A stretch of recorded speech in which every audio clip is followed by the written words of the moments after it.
And it's with that kind of whole encompassing view of both the state and our local region that our next keynote speaker, Erik Daenitz with Zions Bank Public Finance, is going to speak to. And so I invite you to scan the QR code that's at your table on those trifold centerpieces. At the main website that you land on there, there's a sponsors and speakers page. And we have the bios of all of our wonderful speakers. I hope you learn and read more about them all. He has quite an impressive resume, and I got to know him through a Utah Association of Counties, or UAC conference, where he presented to a much smaller group of policy wonks like he used to be. He used to be economic development for Park City, a somewhat different market than ours here. But there are some similarities and maybe even some lessons for us to be learning from, because some of us in the room may remember 40, 50 years ago, Park City had a very different feel. It was not what it is today. And they, like Moab and maybe even Garden City, right, Mark, are perfect testament about what you are today does not necessarily define what you will be tomorrow with the right kind of planning and executing. So at this time, I invite friend Erik to come on up and to give us his presentation. Good afternoon, everyone. Thank you for having me here today. I'm going to just sort of wander and a little bit more background about myself. As Sean mentioned, I was formerly an economic development director, but in a previous life that I don't even include on my resume at this stage, I was actually a journalist. So I was a freelance photojournalist for the New York Times and the Wall Street Journal out of Salt Lake.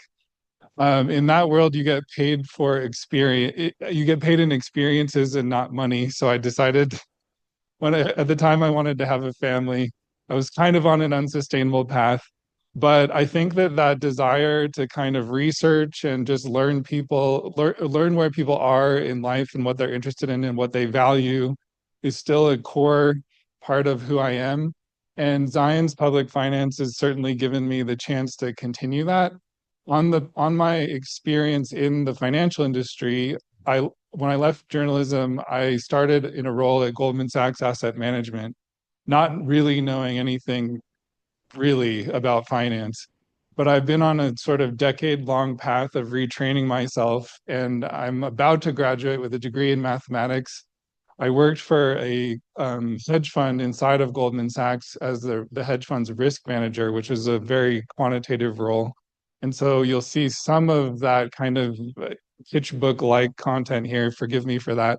And then the last thing that I wanted to mention, just as a preamble, is that I think if you look at all of these slides, at the bottom of every single slide is sort of a bigger philosophical or spiritual question. So predominantly, this looks like a housing deck or policy review in a way. But if you kind of ask, why is this happening, or why does this matter to me? It sort of inevitably all goes back to bigger questions and bigger conversations. So if you are if you disagree with something I say, please register that or ask me a question. If you think I'm off or missing something, like, please shout out, and we can do this as a interactive hour. So I don't want to just be in the mode of acting like I know everything. I'm here to learn as much from you as I could hopefully offer you. So where am I going in the presentation? I wanted to focus on housing's role in the economy. Part of my thesis is that in the United States, we're partially a victim of our own success, and partially that is this case of finance housing is essentially a global market, but physical housing is a local market. So there's this contrast and complexity and tension between how homes are financed, how development is financed, and then the fact that you actually have to produce physical things in the real world in a local environment. The next thing I wanted to cover was talking about just some of the highlights of the legislative tools that the legislature has provided. I know you probably got an overview of some of those already this morning. So if I'm being too repetitive, just tell me to accelerate. And then some metrics and thoughts for economic development, finance, and planning. And these are more statements of trends that we see going together when it comes to that stuff. So first off, I just wanted to highlight housing is this, of course, this is just saying it matters a lot, not just for the pure fact that it is shelter that we need to live, but it is a massive contributor to our GDP. And this is looking at just the housing market, sales, construction, like it's not including the fact that when you move into a house, you need to buy refrigerators or dishwashers, you need maintenance, you need upkeep. So on any given year, this is bouncing around in a range, but at least primary housing is approximately 20% of our GDP. The question that I wanted to raise next is, are housing prices going up? Is housing getting more expensive? So through a certain lens, the answer is obviously yes. Through another lens, this is a strategy that I used to use when we were trading oil. So the idea is price a finite asset in terms of another finite asset and see if it's actually going up. Is it actually growing relative to some other constrained thing? So the left-hand chart is just Utah median home prices in dollars, obviously significantly rising over the last decade and with a huge boost in the COVID years and then not coming down really recently. The right-hand chart is Utah median housing priced in ounces of gold. So in this chart, you see that as in dollars, housing was spiking. In gold, it's flat to down, essentially. So this is kind of a controversial statement if you think deeply about it, but I'm suggesting a lot of the price movement is a monetary phenomenon. And that's something that unfortunately state policymakers and local policymakers, we have no control over that directly. That big lever that is the behavior of the dollar, we don't really get to decide how many dollars get printed. So when you drive it down into the local market, how is housing affordability developing? And the answer is essentially it's not going in the right direction. I know that's not news to you. You've probably heard that many times today. So the upper chart is just looking at 30, if you take the median earnings of a homeowner and then you say, what is their buying power in a mortgage? Up until COVID, that game was essentially working because interest rates kept going down. So even though earnings weren't going up that quickly, interest rates were going down and you got more and more buying power. So you could, in theory, the median income could acquire the median home. Since COVID, that arrangement has essentially broken. The reason why is that incomes have not risen as fast as interest rates and home prices. So what you see on the bottom chart is the difference between the two bars in the upper chart. And as of 2024, you're around $200,000 short in terms of the median income earner being able to buy a median home. So that slows down household formation, that keeps young people out of the housing market, and it prevents them from developing families when they otherwise would prefer to, and et cetera, et cetera, et cetera. Now, why is this not really changing? And sorry, I'll stay on this one. I talked with Sean about this at the last convention we were at. I think it's because people are just trading equity with each other. So if you're a forced buyer, you have to come into the market. But if you're a forced buyer, maybe you already had equity in your house because home prices rose so much. So you're essentially cashing out equity in one home to another. And if you're not a forced buyer, then you're completely discretionary buyer. If you're a discretionary buyer, that's highly correlated with also having wealth and equity. So are we just trading equity with each other and home prices, as you see, are essentially going in a flat line? They're not going up, but they're not going down. Okay, so that's a review of some of the monetary phenomena, if you will. Then I would like to ask the question, are we short in terms of supply? This is sort of a yes and no answer because you can never rerun history. We're not in this other branch of the matrix. The blue line is what happened in 2008 and the statement that we only were just getting back. So let me actually say what this is. This is U.S. housing starts. It's the whole country.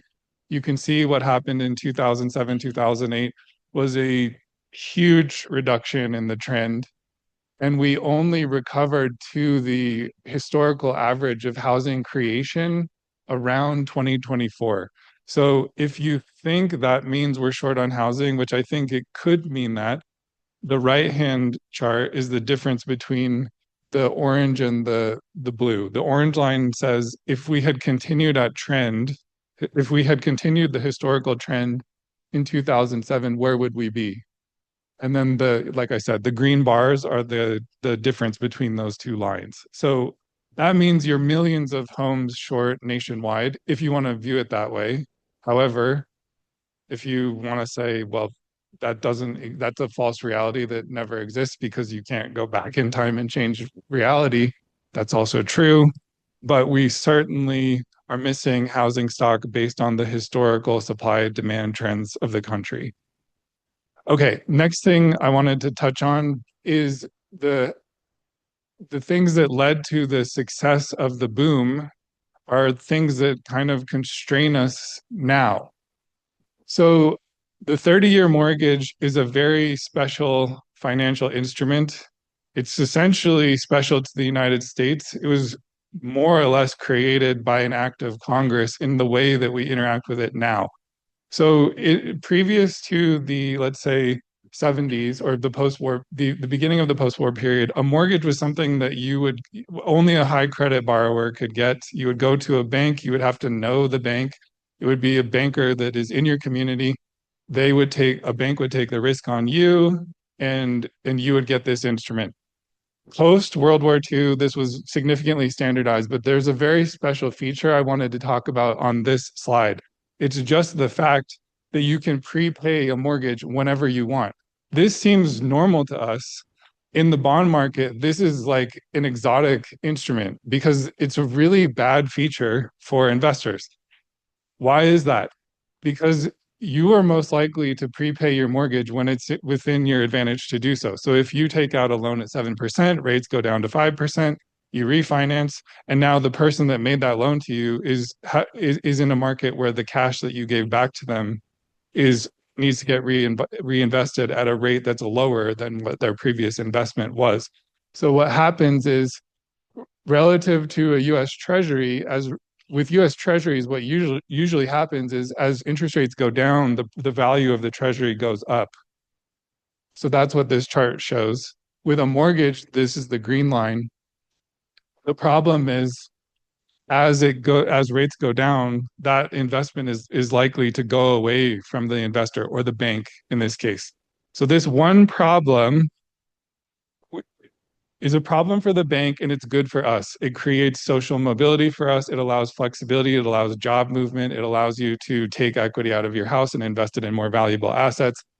And that's great for the borrower, for workers. It's really bad if you're the investor. So the US government essentially spent 50 years creating tools to help Wall Street be comfortable with this arrangement. And the more and more comfortable we made Wall Street, the more and more standardized the instrument became. And the more comfortable Wall Street was, the more comfortable all global investors were. And that turned the US housing market into a global finance market. So when I worked for Goldman Sachs, we would have German clients that have significant US holdings of US mortgages. We would have the Saudi Arabian Monetary Fund that had massive holdings in US mortgages. So really the end investor to US housing now is the global marketplace. The US housing market is a global finance market. Three big entities that help make that possible. They're called GSEs, or government sponsored entities, all created by acts of Congress at various points in our history. These are the big ones. They all were under pressure and essentially failed in 2008. They're still under government conservatorship, I think two of the three. And they were run as the greatest public-private partnerships essentially in history. Their role was to insure and package US mortgages. Why do you care about insuring them? Because you want to mitigate this risk that when I get prepaid, I'm not left holding the bag as the end investor. So there were various acts that kind of led to this evolution. Different. It's all since World War II that kind of legislative agenda occurred. It was all designed to standardize and create more liquidity in the U.S. mortgage market. But the point that I would like to make is, as you create more standardization, more efficiency, more liquidity, you give more and more power to the borrower and better returns to the investor. That creates demand for housing and it pushes up prices. Okay, next thing, Fed liquidity. This is a very jargony term, and I can explain everything that's behind this index. It has to do with a combination of bank reserves, something called the reverse repo facility, et cetera, et cetera. Talk to me after if you want to know everything that it adds up to. But it's essentially a measure of how much lendable liquidity is like circulating in the onshore banking system. A more direct way to put this would be quasi money printing. How much money is in the system? It's not a direct measure of the monetary base. It's more of a measure of how much money can be deployed on any given day in the banking system. So pre-2008, the way that banks were regulated was called a scarce reserves regime, which means banks had to compete for dollars, and they had to do that with each other, and then they would borrow from the Fed. In the GFC crisis, the answer from the Fed and Congress was, we will just recapitalize you.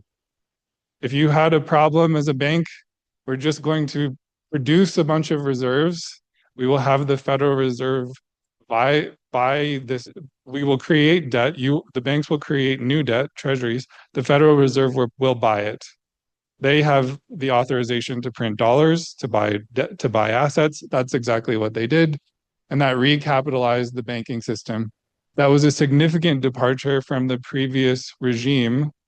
And initially, I would argue that this sort of bled into equity markets and housing, but maybe more liquid assets like equities and bonds first. Then what did we do for COVID? We did the exact same thing, but like 3 times as big. So what does that mean? I'm not saying this is pure science, correlation, causation. I'm showing you correlation. Argue with me if you think there's no causation. But this is overlaying that Fed net liquidity metric that I computed with Utah median home prices. For me, it looks like a fairly significant signal, although there is still some noise in there. So again, going back to this, are home prices rising? Depends on how you look at it. But in the way that we get paid, the answer is certainly yes. Okay, so moving on to the sort of recent regulatory or legal offerings of the state legislature to incentivize housing creation. I would say that most of these vehicles are designed to incentivize demand. They're attempts to lower the cost of producing housing. So in as much as you're reducing the cost to produce it, you're sort of pushing on demand. And then we'll talk about some other supply ideas later.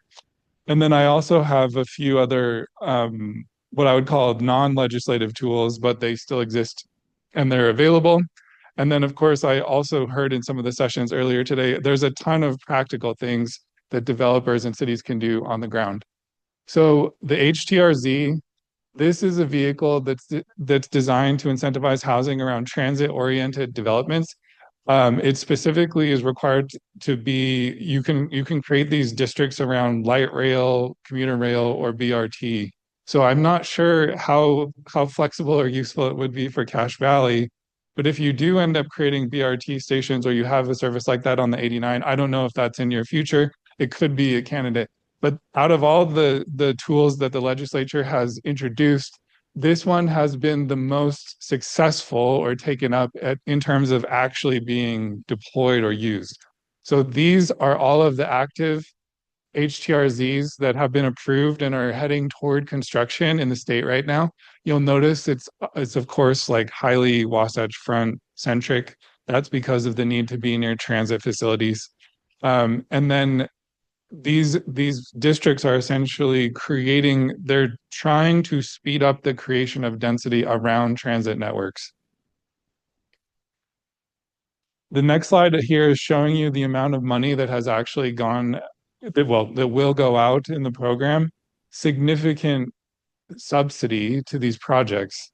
So developers can qualify to utilize some of the money granted from the program. And part of that is to help them with the affordable housing requirements. Part of it can be to bring assets up to a higher building standard. And then part of it's for public improvements around those districts.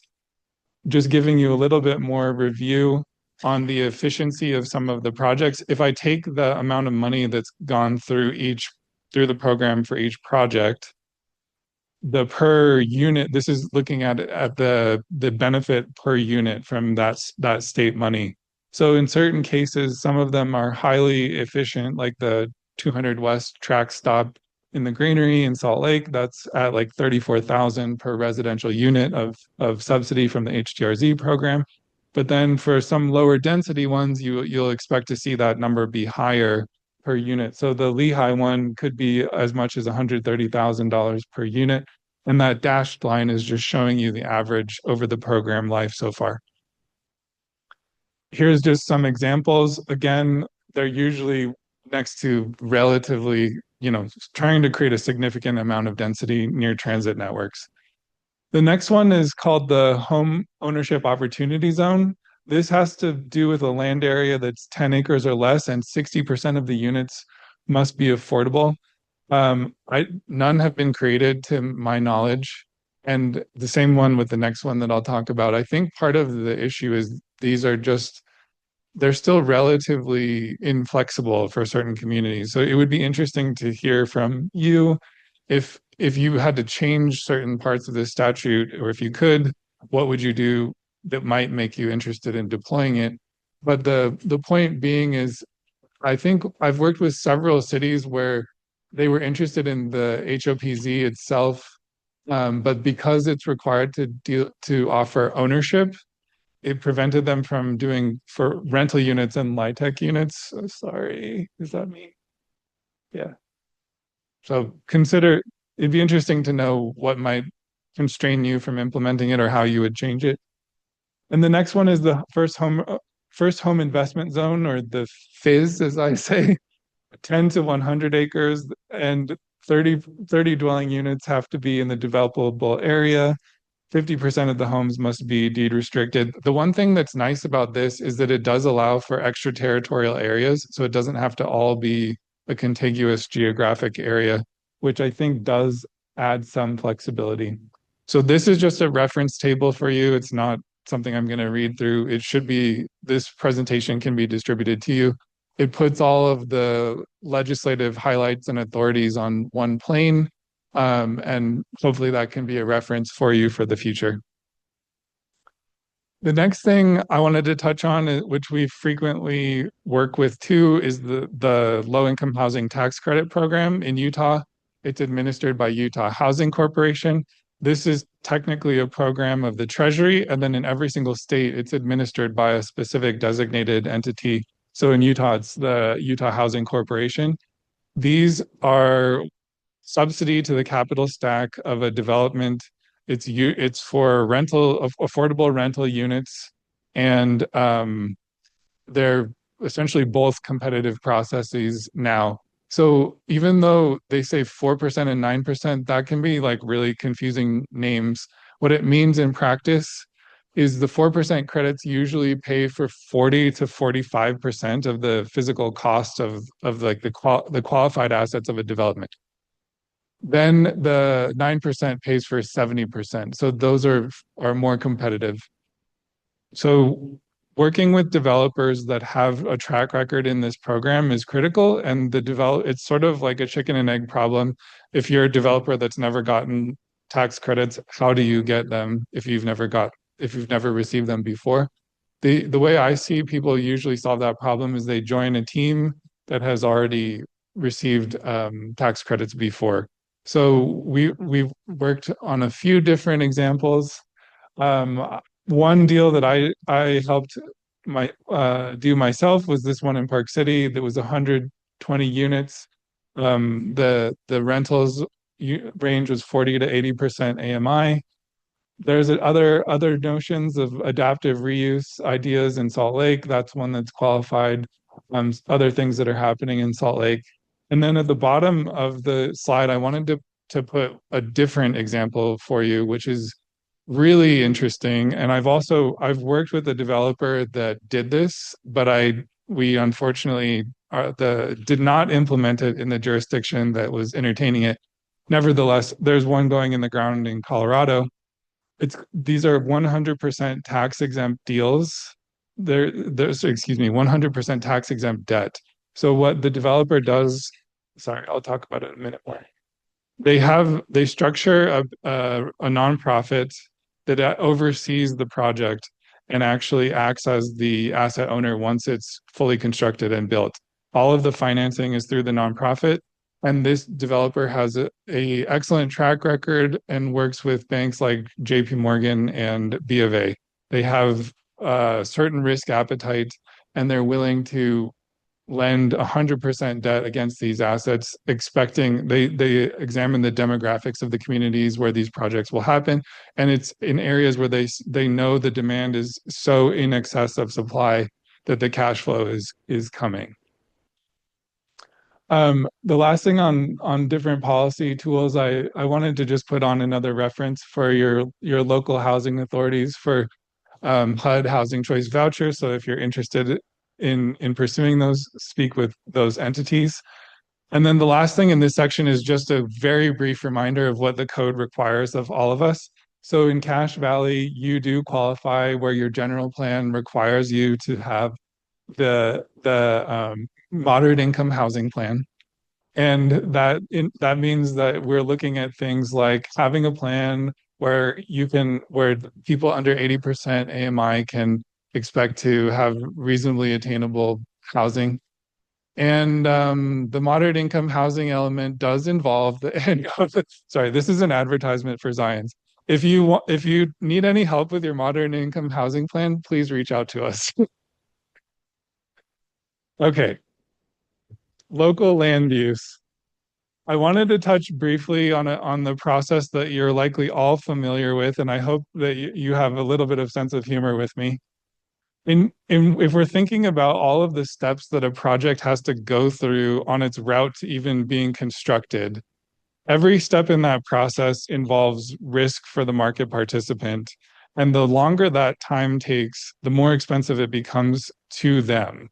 And the reason why is because it's not the time itself or the overhead that does matter, that does negatively affect a developer. But the other question is, what can they actually what can people lend against? So when we're just looking at an empty lot, that's generally a high risk asset. That's a high cost of finding any financing, or not something you can finance. As it goes through the process, the financial market will gain more and more confidence in what's actually going on or what will be likely to occur. So as you get to the planning commission stage, we'll see where that goes, and then let's assume the project gets approved. So throughout that process, I just wanted to give you a little bit of like a market pulse on the potential funding costs, and this actually could be even a little bit higher now, of the cost of money for a developer that's looking to do a project. Most developers at a small scale, at the stage that they're at open land, they're just financing those activities. They're paying for those activities out of their own money, right? For a big project, they might be able to find certain private lenders, but they're looking at interest rates that are 12%. These are like private equity or private credit funds that will consider backing projects in their early stages when they're just a field. As it goes through that process, they usually will have a chance to refinance. And the first people to step in there would be high yield mutual funds, or if it's tax exempt debt, high yield municipal mutual funds. And then at the stage that you actually have like a plat approval and you're getting your certificate of occupancy, only then do you really get your long-term financing. And that's where the Zion, Zion's commercial bank will step in, or your average long-term lender. And at that point, you're down to those long-term rates. So the point is to say, as projects are going through the process, the cost of funds declines, but really up in in those beginning steps, the carrying cost of the asset is very high. Closing the financial piece, I wanted to dive more into the planning and economic development kind of observations, I guess I would say, that Sean alluded to. Looking at Cache Valley itself, you have a really strong dynamic where you have daily workers coming in that are substantial, about 25. This is from the census. So 25,000 workers coming into Logan every day. I used Logan as the sample. Of course, additional communities around Logan, you'll also have unique characteristics, but I pulled the data for Logan just because it's the largest municipal entity in the valley. Um, about 9,746 live and work in the city every day. So those are people that are already here, that are recirculating to their job and then going back home, and they're doing that inside of the city limits every day. And then 15,000 people who live in Logan and then work outside. That could be in other cities in the valley, or it could be other cities in the Wasatch Front. And so that creates a very specific traffic demand pattern. And having efficient transit or having efficient access to your job is one of the most critical things to enhancing or preserving your productivity as a worker. Having excellent productivity as a worker lets you earn more money lets you buy a house, and then do all the great things that we talked about earlier. So this is data from the census on mean commuting time for workers in Cache County. And I apologize, I didn't put that on the title, but this is for Cache County. The trend is rising, which is to be expected to a degree when you're being economically successful. It's usually a function of more people are coming, the economy is growing, you're doing better and better, more people coming in, more traffic. So while you're still relatively efficient in getting to a job in 17 minutes, that's really good. It means that that trend is also accelerating, so it's something to be considering and looking at in the future. The next thing I wanted to touch on is this metric that I like to look at. It's just residential floor space per capita. So we see in certain counties that sort of have a differentially high earnings per capita. For example, the people in those counties are able to demand more floor area per capita, and the upper end of the distribution will pull that higher, of course. So the people who have exceptionally large homes in Salt Lake, they'll pull those numbers up, for example. But you're in an area there that is in line with the state average, and I would also say is very efficient. So you're housing more people with less floor area. The other thing I should also mention about Salt Lake and Washington County, part of the reason why these numbers are so high is because their household sizes are smaller. The next thing to take a look at is the relationship between residential floor area demand and commercial floor space. So you'll also see that in Salt Lake and Washington County, they have significant floor space per worker. This isn't per capita now, this is per worker.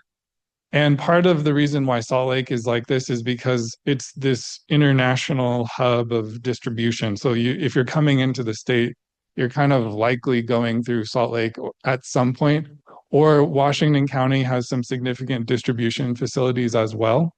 In Cache, you're certainly right there in the pack at 331.44. So there's a question here of, is more floor space per worker a good or bad thing? Because if you need less to produce a lot of GDP, you're being very efficient, but sometimes it's also the case that more is just more.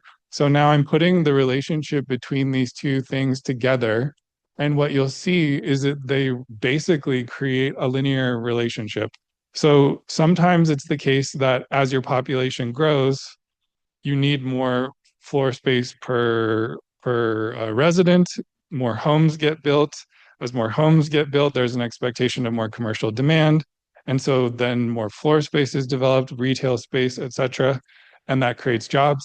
It could also be the opposite direction, where preservation or location of a large employer in a community brings a bunch of jobs in. The business makes the commitment first, and then the housing market grows to meet the demand that those new workers are bringing in.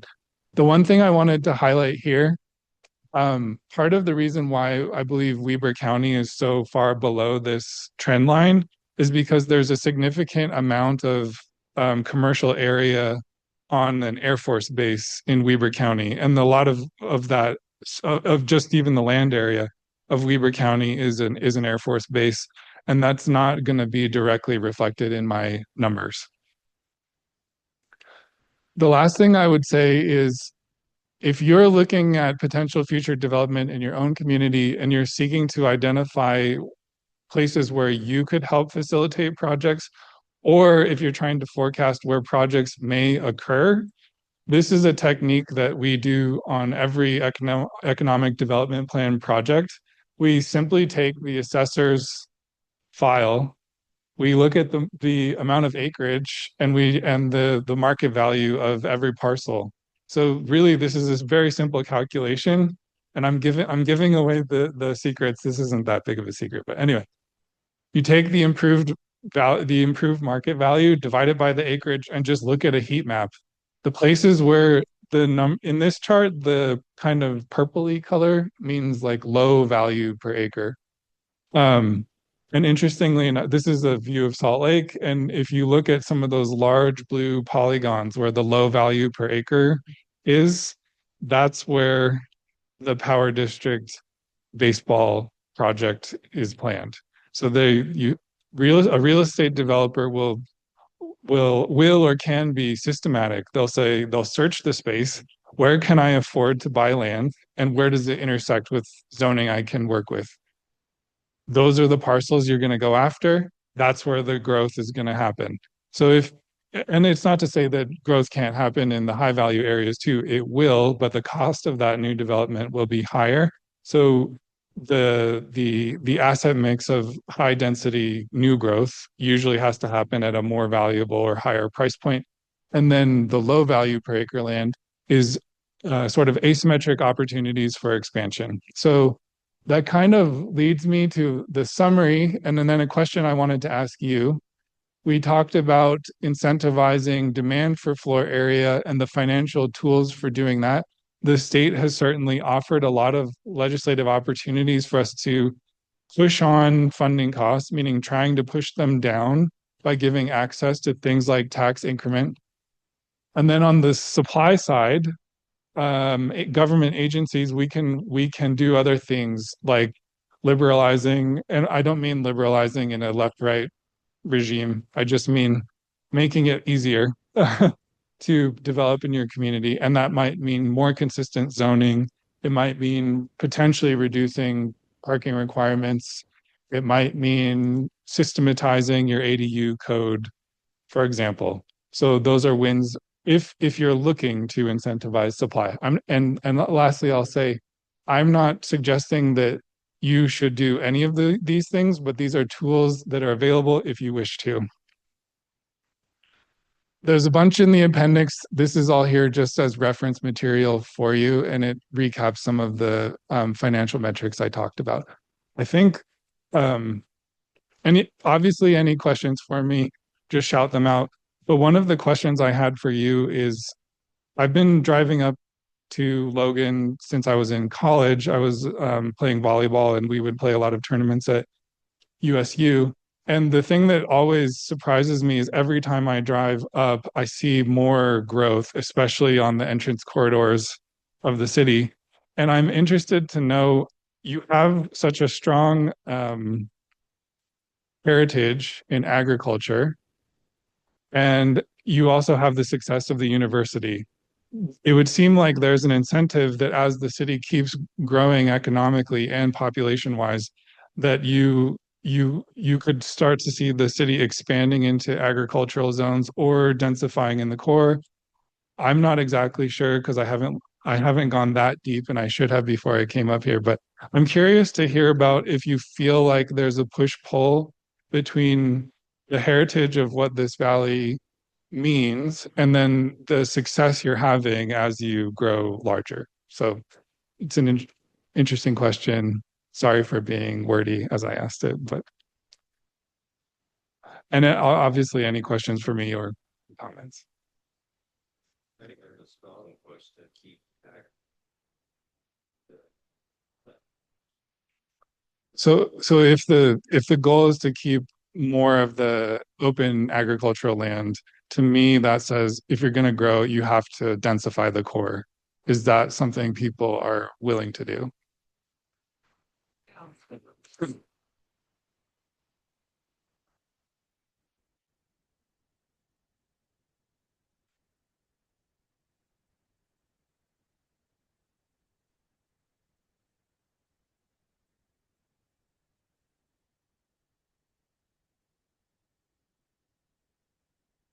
Right, right. Yes, for the egg. Yeah. Opportunities from the temple side of all farmers. They're very passionate about it, and it's almost like too bad. Like it's going to grow out this. But I think conferences like this help expand our mind. It gives us the data to show them where it's going to go. They give us that control, so we can do it differently. Learn that state. There's not just apartment buildings everywhere. We can think creatively, learn how to pivot, and we can do this together. And I'm just grateful for this conference that hopefully gives us the tool to hopefully expand minds. But it's not really hard. How much of that do you think is a communication issue versus a philosoph like no one how would I say this? I used to work for a city, not as a planner, but as an economic development director. And um, the most passionate voices in front of my council would not be persuaded by any data, for example, or they would actually say that I was evil because I was making up data. I'm not trying to paint a dark picture, and I'm not saying that's happening here. But how persuadable are your constituents? I'm curious. I'm doing a little bit of research for myself, I guess. And yeah, I think people are attached to big houses. is it acceptable to say we're not going to grow, and that it will be what it will be, wherever that leads? Then everybody who owns a business, sell a business. Right. That's the logical conclusion of that path. But yeah, Get it from wrench from his hand. If it's on a park for sale. So, that city doesn't apply it or apply it. No. Shouldn't mission fine. No. yeah. So we have to remember that it's not by warning. It's come up to say it. Farmer decided they didn't want to farm. Or they need money for continue farming somewhere else, or sell a portion. If we better, then we can act accordingly. But not. Right. We each have the agency to decide to engage the market if we want, and if we don't want to, we don't have to. Yeah. Right here in the back. A lot of the open really have they perceive that we are as people, whether we're reaching out care or whether we're trying to tell them whether they do or not do. I think some people are more open to understanding if they recognize that you really do care about them, but trying to explain something that they may not have viewed that viewpoint before.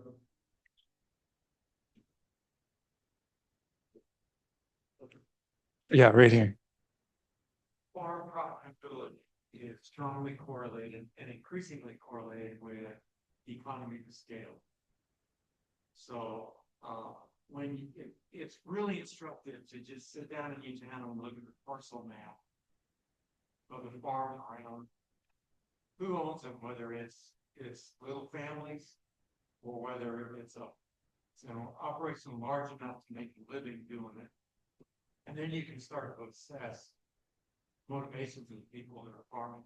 They're doing it for family resilience and the lifestyle reasons, so they can work full time somewhere else, still afford to farm, still keep pumping money into a small farm, or whether those pressures are going to become here.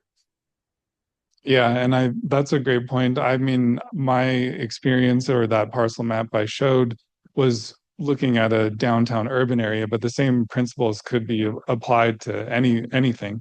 And I should do that exercise for Cache Valley. Really scarce of agricultural land. Yeah. It's about our town. They feel the ground shake under. Yeah, and one thing I have to say is this is very confrontational in a way because it's so transparent, it's so systematic, and I appreciate that is almost like having someone in your front yard. So my intention isn't to, go and show everyone how to make people uncomfortable, but it is public information. Sometimes when you view it in a certain way, it becomes so visible what it's saying.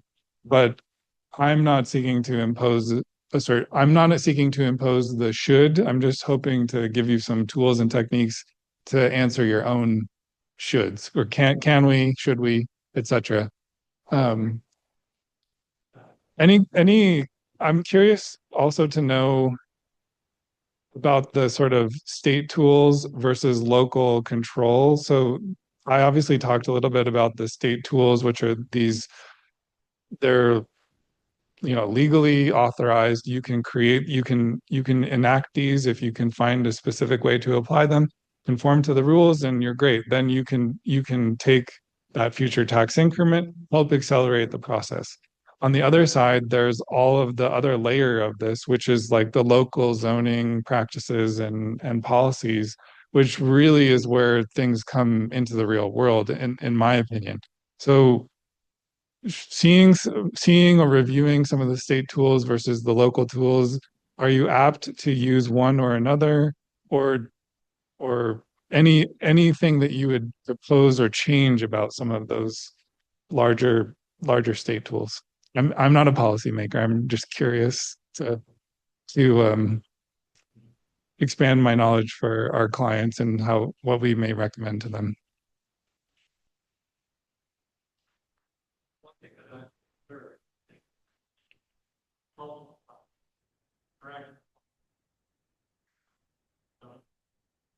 The way I know, how are you going way you know, still think about internet from the market trash and until there's going to be permanent. I think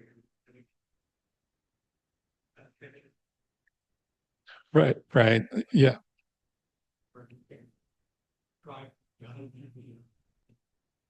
You're looking for something you can to be interested in the state tool, you first would be looking for something you can implement and have an expectation that it be stable.